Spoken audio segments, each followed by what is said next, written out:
never heard that, but that's the origin of CAP. I'm going to look this up. I'm going to look.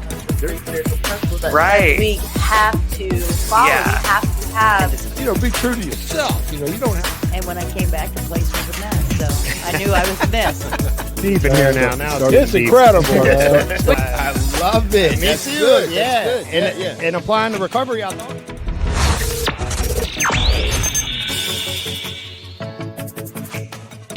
That's it. What's up, everybody out there on planet Earth? It's your favorite recovery Martian, back with another episode, streaming live. Well, we're recording live. Recording live. Yeah, from Recovery Central, 2300 Dumbarton Road, the McShin Foundation. I'm happy to be back. It's been a couple months since I've been back on the podcast, and what a way to come back, too, with two very special guests. I've been on a hiatus. That's what they call it. Yeah, when yeah. you're traveling the Alps and fishing, deep sea fishing. Well, That's what I've been doing. You've been on the first floor, which is like the ER of recovery. Oh, God, it's triage. It's Yeah. total triage. But I like being in the action. I like making order out of chaos. And it's been a good week for recovery, I would say, and an even better day for recovery having these two guys here, guys and ladies, sorry. Joy, I'm going to let them introduce yourself, but it's something every time like I see Duck, and I'm sorry I introduced you, Duck, in advance. Pre-introduction. Yeah, man, he's well known in the recovery community. But and speaking of community, that every time I see Duck, that's what I think of. I think of community, man. This dude's like it always is something to me when somebody like gains recovery tools and skills and then takes them back to their underserved population, because we have a lot of those. We're very fortunate in Richmond to have such like a strong recovery community. I mean, you can trip over your own shoes and find a meeting around here. If you're chasing recovery down here in Richmond and you're fortunate enough to be in this area, you can find recovery pretty easy. But there, through my travels that I've been fortunate enough to take as an employee of the McShin Foundation, I have came across communities that are very underserved. I like the tip of the spear comes to mind. Real marine stuff around here. The landing craft on the beach. Yeah, and when I see Duck out there spreading a message of hope, I think of that word community, man. So I'm gonna let you introduce yourself real quick, Duck, man. All right, my name's James, or Duck. I am a person in long-term recovery. What that means to me is in like 20-some days, I'll have 7 years clean. Congratulations, man. And, Wow. For me, that all started here. Yeah. Started at the McShin Foundation. And what about you, young lady? So my name is Christine. I'm also a person in long-term recovery. Working on my third year. I'm at like 2.5, I think. Congratulations. Yeah. My recovery also started originally in the recovery pod at RSW through McShin, and then I was able to get a scholarship to come to the program. Nice. I mean, yeah. Well, Cricket, what is he? Judicial? Sorry, Cricket. Judicial over. The director of judicial Yes, services, man. yes. He calls something like that pathway, he calls them the golden tickets, man, and they really are, man. When individuals are fortunate enough to have that resource available to them, how life-changing that can be. I mean, you can probably speak to that, and you will speak to that a little bit. Also, why my spirit is drawn to individuals like Duck is because of the judicial service portion of it, man. Right. That's definitely part of my story, and I know, like, people that are dedicated to that are really dedicated for the right reasons, man. When I see Duck, I think of that. And we're going to get into like all the stuff y'all are doing in your community. It's really good stuff. And when I go into that jail RSW too, and Duck, his name is like, legendary. Yeah, man. Yeah. It's like talking about the president or whatever. I've met so many people here that came here because of him. Yeah. As a matter of fact, when I was early on in recovery, I remember Duck, like, he was getting recognized here, as like the peer or like something here. Right. His name was on a plaque downstairs. Alumni of the year. Alumni of the year, McShin go. alumni. Man, alumni strong. I love it. Nice. And then oftentimes I would see Duck in the parking lot bringing somebody down from his community down here that might have been recently released from incarceration or somebody that was needing some services. He would make that long that long drive, and the drive ain't that bad. It's just hitting traffic, around the Fredericksburg area. Yeah, That really, I'm not really prone to road rage, but I have some mega episodes coming through that area right there, right? Yeah. So Doug, and before we get into all that, so like you said, man, alumni of McShin. What got you down here to McShin? The same thing. Like I left that part out. Like was starting in RSW Regional Jail with the McShin pod when it first opened. Going to that pod for the wrong reasons, but then hearing my story and that change was possible. Stayed in that pod until COVID hit. They shut it down. I actually ended up keeping it going like in small groups while it was shut down, helping open it back up after COVID, and then coming straight here after incarceration and staying for 4 or 5 months before I decided to go back to my home. Yeah, man, I love that, and I've heard that quite often too. That part right there, in there for the wrong reasons, and then somehow just recovery catches up with you for some reason. What was kind of that defining moment for you? The defining moment was cricket. There was a man, Huey, Diane, Miss D. They came in, they told my story, but what they actually sold me on was that there was hope that I didn't have to continue to do it. Yeah. Like I could get rid of the incarceration from my life. Like I could put it behind me and still move forward and do positive things in my life, because I never believed that to be possible, or that I was deserving or worthy of something like that. Yeah, I can definitely relate to that, man. So that was the key igniter right there, that spiritual principle of hope. Right. And that's what we're saying sometimes when we're going into jail. Sometimes even when I'm going in there, you're like, wait, am I making any difference? Is it this or that? But it could just be anything. You never know what somebody's going to key in on. And usually it's that spiritual principle of hope. And that definitely ignited a fire into you, even so much as to what you were just saying, man. So when COVID shut down the jail services, you continue to go on. So definitely a spark was ignited through that, man. What a blessing right there. So you keep it going all the way through, and you come up on your release date. And this is what I find too. A lot of individuals, they don't have a plan. And I can remember being incarcerated and getting ready to be released, and my plan would always be like, I'm going to get a job in an apartment, and life is just going to be merry, And then as soon as I started meeting a little bit of adversity there, like it was so easy for me to give up. So would you say in your mind, like before you left the RSW pod, you kind of had a plan of what you wanted to do after?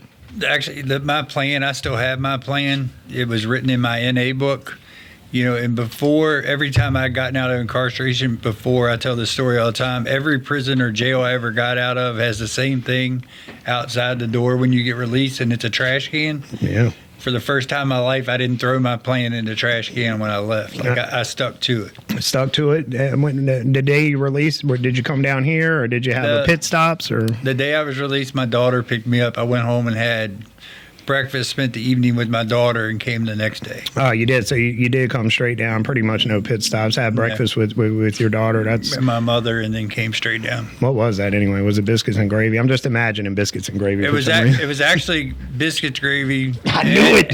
Eggs and bacon. But it was actually hours late. Like I almost did. They messed up my release, so I didn't get out till like 10 instead of 7. So everything was cold. It was but it was still great. Oh man, hell yeah, man. Heated up biscuits and gravy tastes just as good as fresh out the. Yeah, man. I'm a connoisseur of biscuits and gravy myself. I'm with you there. That's yeah. I go both ways. So if it's sausage biscuit, if it's sausage gravy, then I want that on a biscuit, right? And actually, for Valentine's Day, my grandma even made the biscuits in heart shapes or whatever. Come on. Yeah, it made them like 10 times more tasty too, dude. But then there's bacon gravy also. It's a little darker brown, and it's made with bacon grease. Now that I go on toast, toast and hot sauce. But either way, it's all good, man. I'll take either one. But yeah, what a breakfast to come home to. So you get nice and filled up with some good soul food, man. Good food that's good for the soul. Biscuits and gravy. I grew up on that. Like you could give that to me in an IV, man. I'm actually getting hungry right now thinking about it. I don't necessarily. Let's order some biscuits and gravy. Yeah, we should, dude. I love to send you. Yeah, they're good for all three meals, man. And so you had a little late. That's a little later than brunch, but you had your brunch, spent some time with your daughter, and you came straight on down, right? I did. And what was that like? And so you had never been to Richmond before that, or to McShin Foundation. You just knew what you knew from the pod, right? From the pod. That was a hard day, if I'm being honest. You know, like I had been away from my kids for 3 years, and like all my daughter wanted me to do was stay home and be a dad. Yeah. You know, I mean, she was 17 at the time, but or 8 something. I don't know how old she was. She was still, you know, just graduated high school, but she wanted me to stay home and start being a part of her life. But having that conversation with her that I had to do this, so I never had to be away from her again. Yeah. You know, because there was many times I got out and had the right intentions, and they didn't last very long. So following through with my plan so that I never had to be away from her again but you know, she cried, I cried. I think she actually sat in the parking lot for 30 minutes after I came in and cried. Like she didn't want dad to stay. She wanted dad home. So it was hard, but it was well worth it. Yeah, man. What up, man? Yeah, dude, that's awesome, because actually you and her wants were lining up perfectly. Just the timeline wasn't. You knew you had a couple extra steps you had to do to get some foundationally grounded, so this could be a one-time thing now. Like you were already on the right trajectory. Something in your spirit was saying you needed a little bit more. And what a tough decision, too, because you got to leave the family and you got to come down to the unknown, right? But something in your spirit's telling you, I need a little bit more, man. And you followed that indicator and you came on down.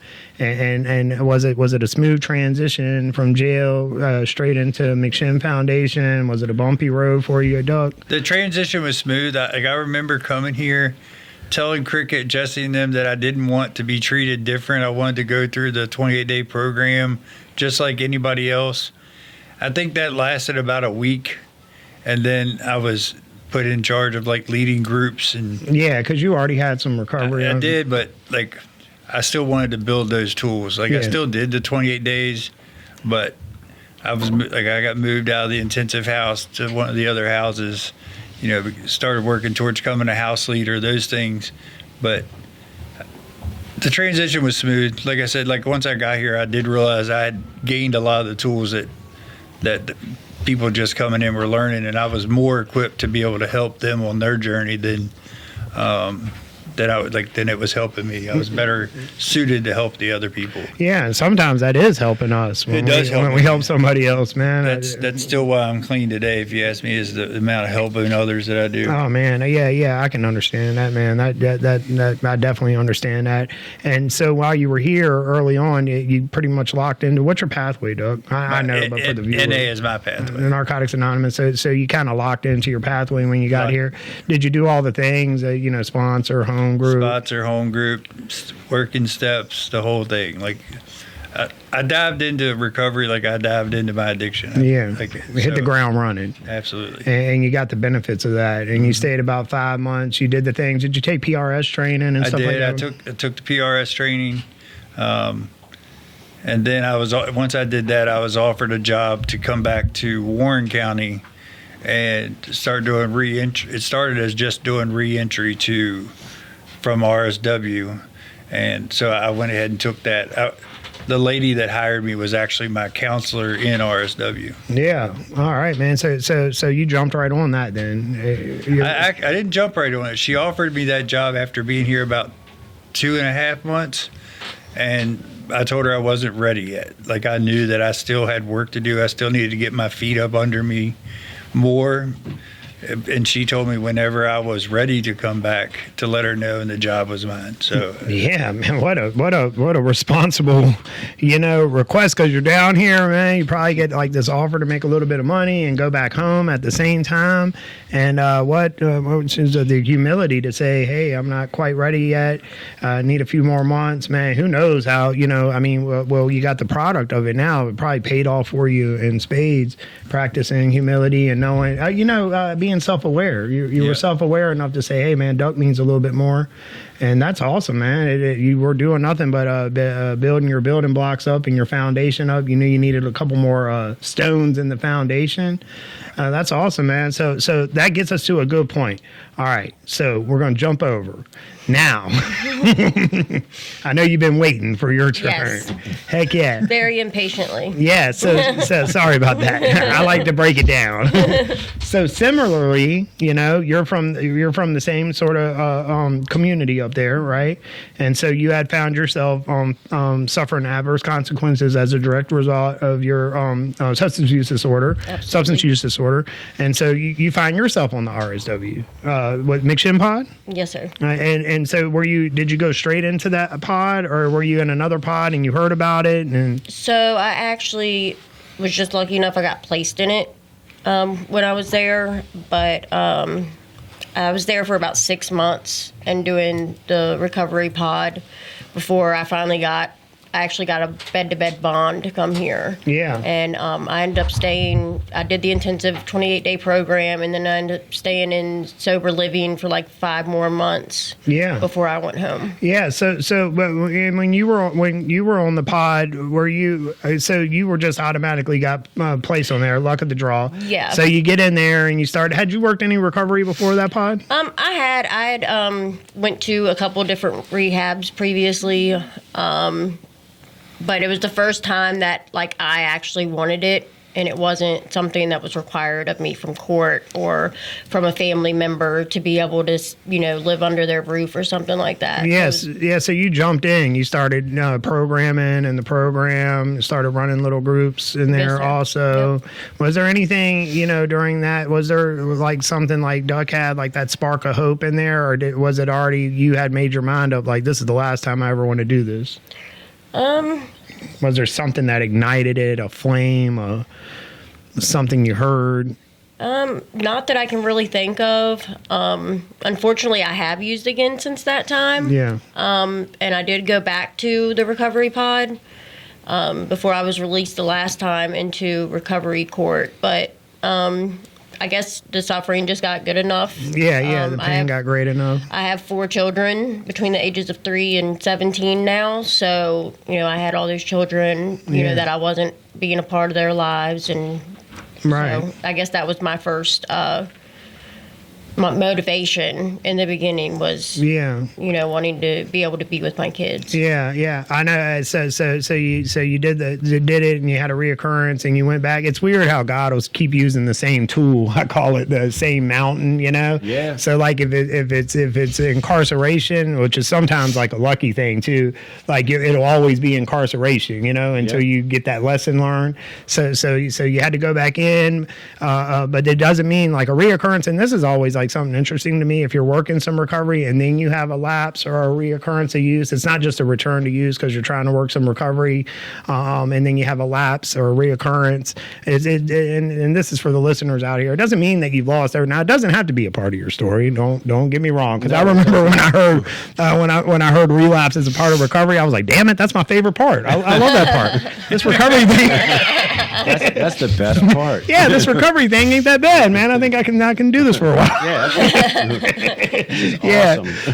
But it doesn't mean if you're really working some recovery and you have a lapse, it doesn't mean you lost all the recovery or some things you learned or something that really stuck with you.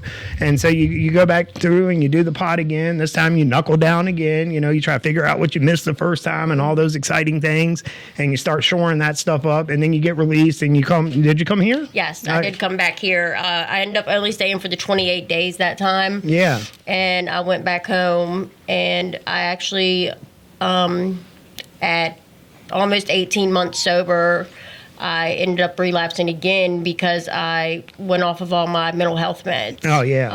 I have quite a few severe mental illnesses that, I'm on medication for, and my addiction convinced me that because I was doing so much better that I could stop taking those medicines and be okay. Yeah. When in reality, I was doing better because I was on those meds. Yeah. So, of course, as soon as I stopped taking those meds, I went back to my best known coping skill of self-medicating. Yeah, self-medicating. Yeah. Oh, I know, man. And that's why they do say that this disease is like insidious, and I say tricky, because as soon as you think you got one thing sewed up, it's coming at you at a side angle. Yeah, it finds another leak. Yeah. All of a sudden we're cured and we're this and we're Yeah. that. And so, and that's something that we do when we get in recovery. If we have some dual diagnoses and some mental health stuff with our substance abuse disorder, we got to keep everything shored up. We got to keep the hardware running right. We got to keep the brain running right. But hey, you know what? And that's another thing about reoccurrence. It just came to me. Sorry, I'm not trying to do all the talking, You're guys. fine. You're good. We're expounding. Go for it. It just pops in on me. Is that you gain some valuable information out of these reoccurrences Absolutely. of uses, and one valuable piece of information is about your disease that you figured out is that you know how it comes at you. It makes you think that I don't have to take my my mental health pills, or Right. my medicine, my medication for that keeps me kind of balanced and stabilized, Right. So you don't have to fall for that lie again, Yes. right? So it's got to come up with some new tricks for you, and that's great. That's great news, because you made it out on the other side, and now you've been working recovery. How long you got now? About 2.5 years. So yeah. So you figured something significant. out. Yeah, that's That's significant. That's a chunk. They call it. That's yeah. a percentage of your life. Yeah, that's some tangible, real, solid time right there, man. I applaud you. So at least you gain that information, man. And are you working in the field now? I am. I actually do. I have about 4 different jobs. I run a men's homeless shelter in Front Royal. It's called House of Hope, which is also a sober living house. So I do like case management and peer services there. And then I am working on, because I just got my peer specialist training. So Yeah. I'm working on my 500 hours. Doing to your get- intern hours? Yeah, Nice. so I'm doing some with Warren Coalition and then some with a place called Life Repair Center in Front Royal. And then I also work at the thermal shelter in Front Royal, which...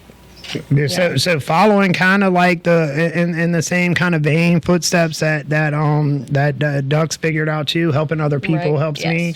I love that. Man, that's some services and some resources up in the Front Royal area. Would you say like Duck in your time, because you come through, and now I'm gonna jump back over to Duck for a sec. You come through and then you get offered the job in Warrington, and you go back was because I might be a little up. So they have services there. Would you say in the time that Like, honestly, like, I'm not from Warren County. I'm from Shenandoah County. But when I started working in Warren County, there were not as many services. There were not as many resources. Like, it's actually, like, my boss has helped me create those resources. The House of Hope was there. That was through the lady at Social Services. But as far as recovery, there was one meeting a week, which there's still only one. Well, actually, there's the second NA meeting in our town starts tonight.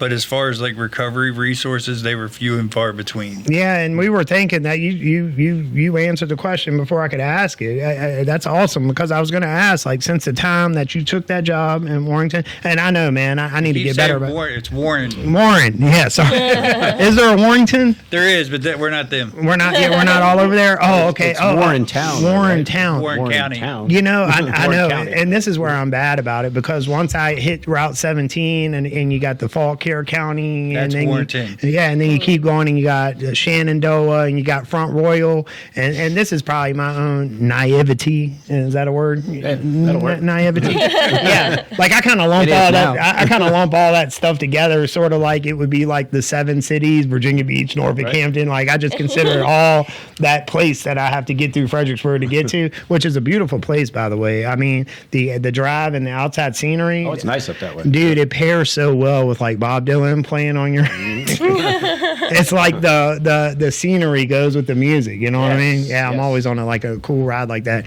But yeah, so since you went back up there, Doug, you've seen like and you've been a part of the expansion of resources and services up there. One thing that's always lovingly mentioned in the RSW pods is that, when I'm asking individuals like, what's your plan? What's your plan?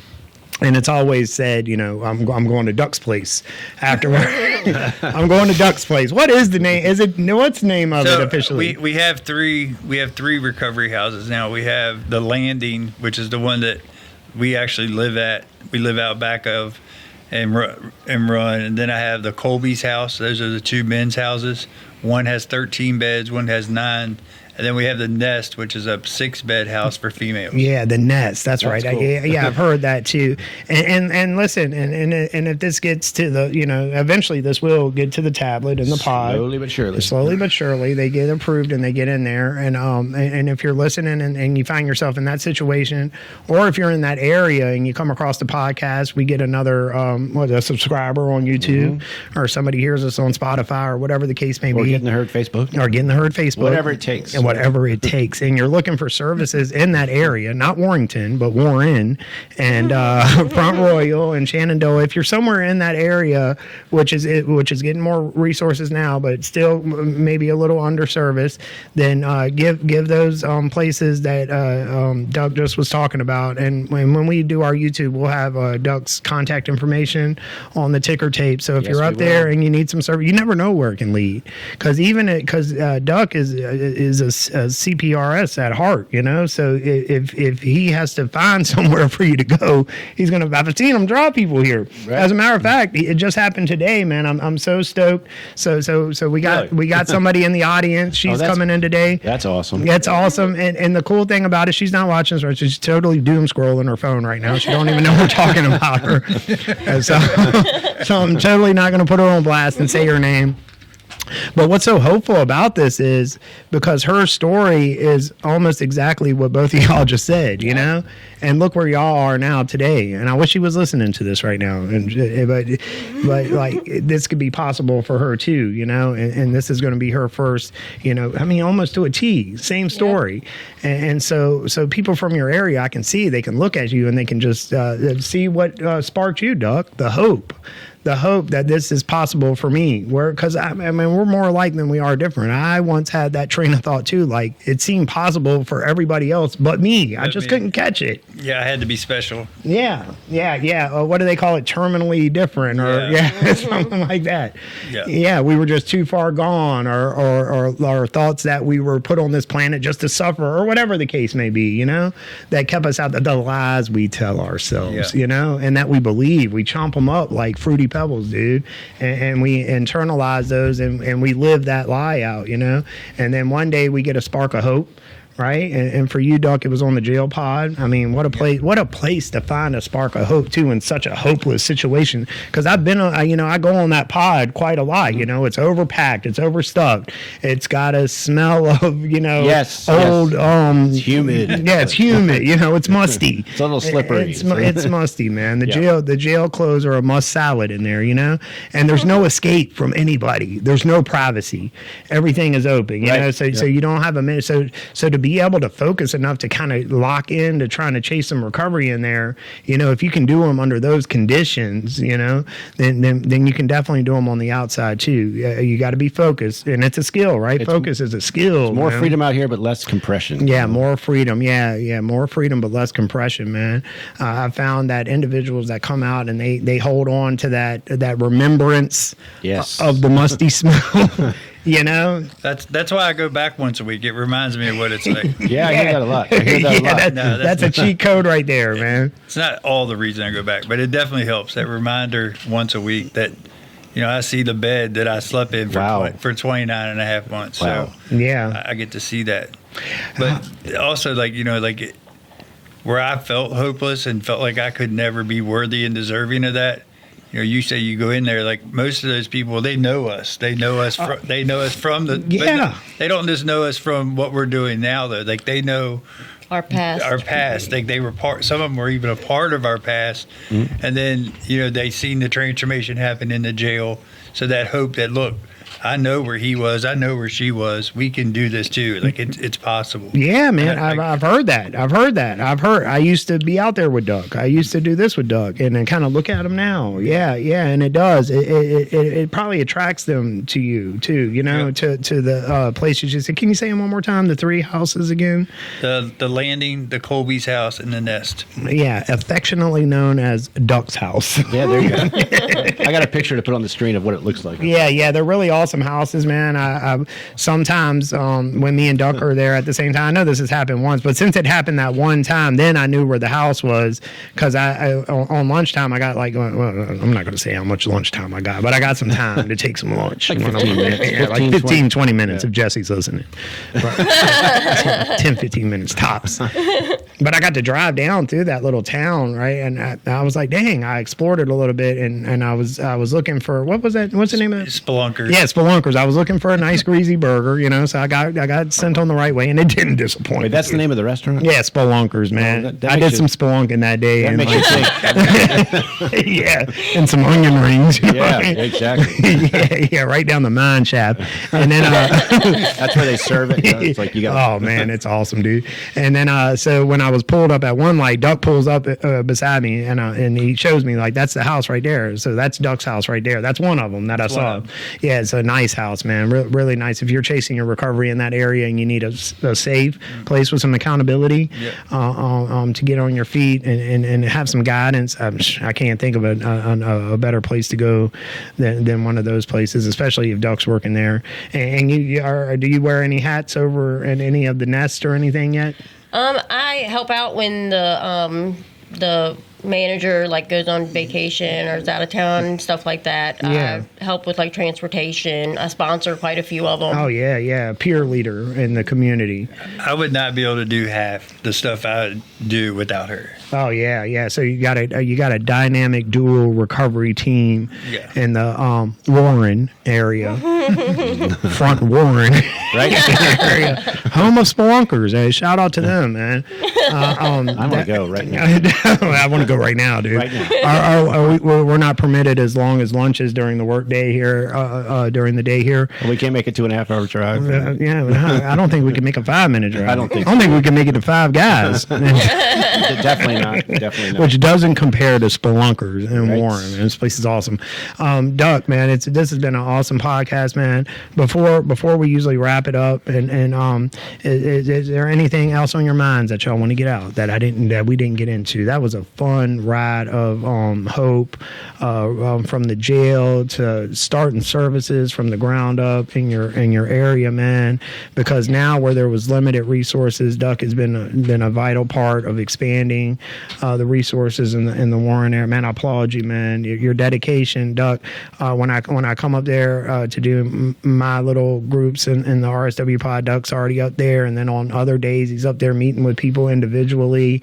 You really have a strong passion for your community, man. You took the skills that you learned on the pod, that you came here and learned, and that you learned by trial and error, I assume, in your area, and you've been dedicated, man, for these years now. I think for both, like I know for me, but like we've shared this, like Cricket told us to be the change we wanted to see in our community when we went back, and I think that's what we've really strived to do. Like, and I know like the other day I was with one of the guys from the house. He's like, everybody, because people were waving at me going down the street. He said, how long have you lived here? I said, I've been here 3 years. I said, but the cool thing about everybody that's waved or honked a horn, like that's all people in recovery now. Like it's growing because of what we're doing. Like we're there to not just support people, but show them that it's possible. And I don't know, I can't imagine my life being anything different at this point. Yeah, man, it's awesome. And and think about that too, like the next Duck's coming along, just based off the inspiration and being the change.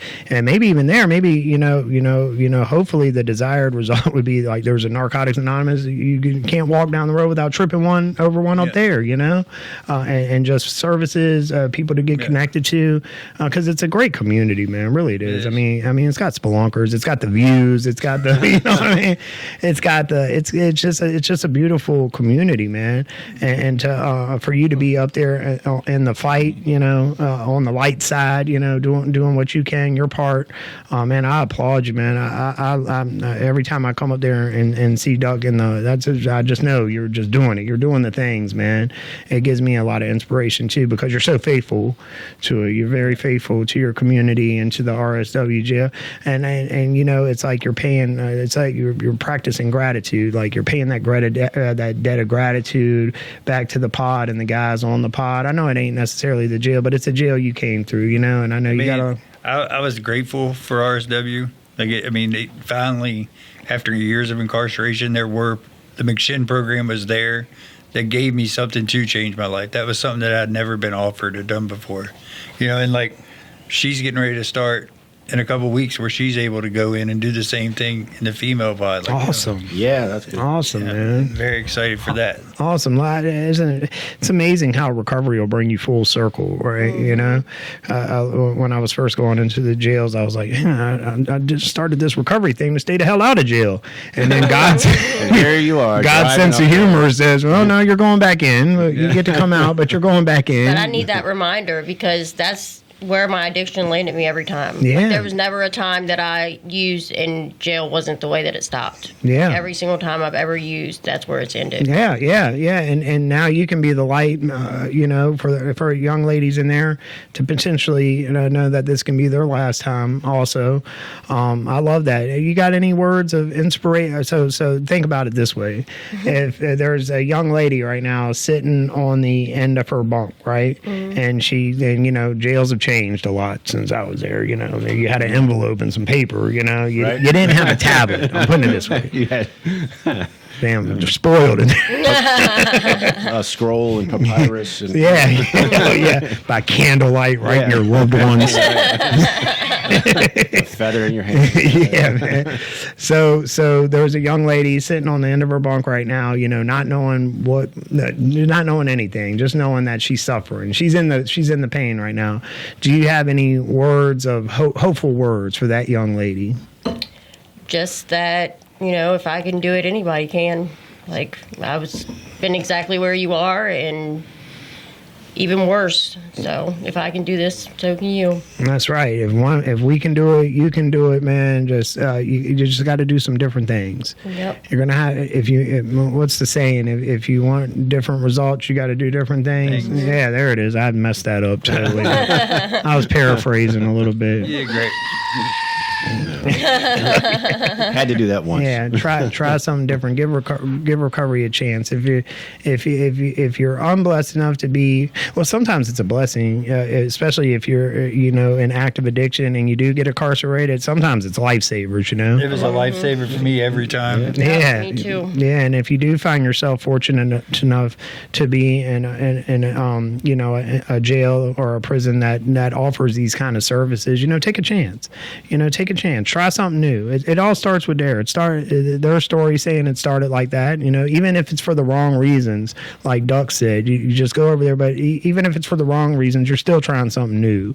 And who knows how it could change your life. I mean, look at them sitting here right now and now being part of their communities and working in recovery and helping people out.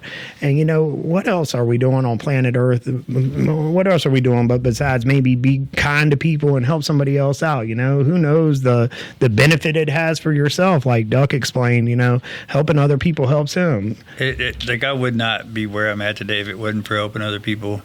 And as hectic as it gets some days, I feel like some days never end.